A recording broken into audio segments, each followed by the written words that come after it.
America की Donald Trump cabinet इस समय नए विवादों में घिरी हुई है। अमेरिका का सिग्नल गेट ऐप इन दिनों दुनिया भर में चर्चा का विषय बना हुआ है। ट्रंप कैबिनेट की एक चूक अब उन पर भारी पड़ती नजर आ रही है। यमन में हूती विद्रोहियों पर हमले की पूरी प्लानिंग ट्रंप की कैबिनेट इसी सिग्नल चैटिंग ऐप पर कर रही थी, लेकिन यहां पर उनसे एक गलती हो जाती है। सिग्नल एक मैसेजिंग ऐप है जिस पर ट्रंप कैबिनेट के 18 कद्दावर मंत्रियों ने मिलकर एक ग्रुप बनाया। इस ग्रुप का नाम रखा गया हूती पीसी स्मॉल ग्रुप। इस ग्रुप में राष्ट्रपति जेडी वेंस से लेकर रक्षा मंत्री पीट हेगसेथ, विदेश मंत्री मार्को रूबियो, राष्ट्रीय सुरक्षा सलाहकार यानी कि एनएसए माइक वॉल्टज, एफबीआई चीफ काश पटेल और नेशनल इंटेलिजेंस डायरेक्टर तुलसी गबार्ड जैसे कई हाई प्रोफाइल मंत्री हैं। लेकिन एनएसए वॉल्टज ने गलती कर दी और उन्होंने अमेरिकी मैगजीन द अटलांटिक के editor in chief Jeffrey Goldberg को इस ग्रुप में शामिल कर दिया। बस यहीं पर एक गलती हो जाती है। गोल्डबर्ग का कहना है कि वह यह जानकर हैरान रह गए कि इस ग्रुप में यमन में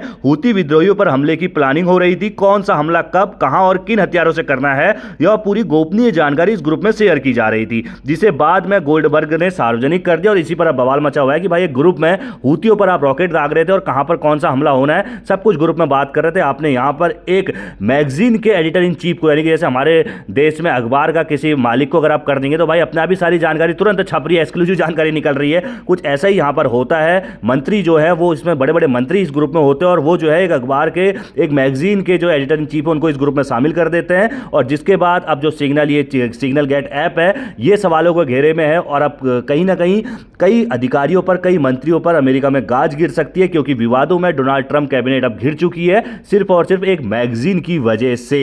आपकी क्या राय इस खबर पर कमेंट करके जरूर बताएं। हमारे चैनल को फॉलो सब्सक्राइब करना बिल्कुल ना भूलें। धन्यवाद।